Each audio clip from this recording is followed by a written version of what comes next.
The Rose. This viral story irritated the living heck out of me the first time I received it via email as a relative internet newbie because the guy in the story, John Blanchard, stunk. So did the young, attractive, blonde, Hollis Maynell, who roped an older, supposedly less attractive woman into helping her play some cheap trick to see if the guy passed her test, a test that needn't even be implemented in the first place. If neither of these two nitwits had been so hung up on appearance, there probably wouldn't be a story, in which case, that would have been for the best. I can't exactly smash this since it was actually written by S.I. Kishore and published in Colliers magazine in 1943. But I will say a few things about it. First, the real title is not The Rose, it's Appointment with Love, even if that still rubs me the wrong way. It wasn't love, because there was never enough trust between Hollis and John to develop into love. The appointment was a meet-up, and it wasn't love that kicked in, it was trickery and lust. In the original story, Hollis Maynell and John Blanchard, not real people, but fictional characters, start up a correspondence by mail that lasts over a year until John goes off to war. During this correspondence, John keeps wanting a pic of Hollis, just like any typical shallow drip trying to chat up girls online. Hollis refuses to send him a pic. John goes off to war, but plans to meet with Hollis in person when he comes home. When that time comes, Hollis says he'll know her by the rose in her lapel. Of course, he notices the attractive, blonde girl in the green dress, who is no rose. The one who is wearing the rose is older, and deemed less attractive, which bitterly disappoints John. And this is where I completely write him off as any kind of hero.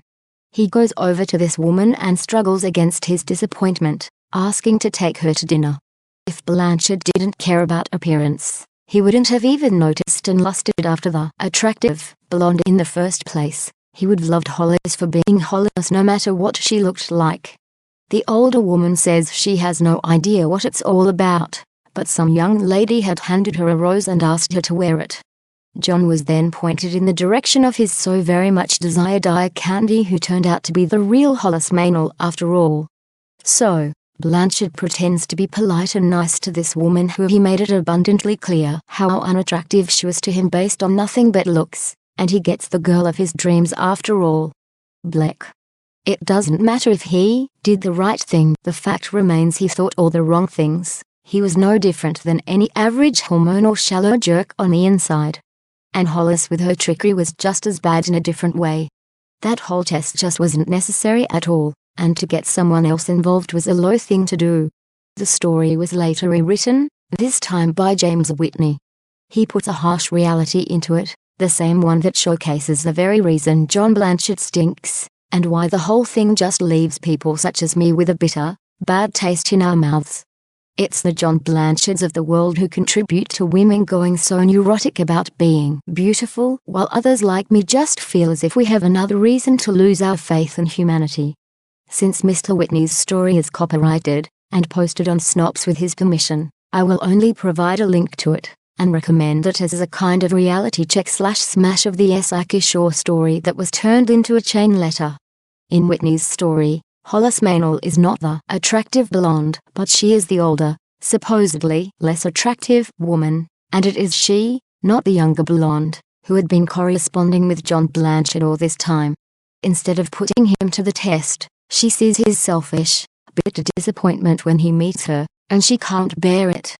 So she tells him a bit of a lie, saying that the rose doesn't belong to her, but to the young blonde in the green suit she has just seen him drool over. They part, never to meet again, John running as fast as he can to catch up with the blonde, leaving poor Hollis in bitter disappointment and tears. Years later, Hollis still pines for him. As for John Blanchard, I'd like to think that once he caught up with the blonde in that version, that she told this ridiculous clod to get lost, that she didn't know him from a hole in the ground, or anything about any rose, and that her name was not Hollis.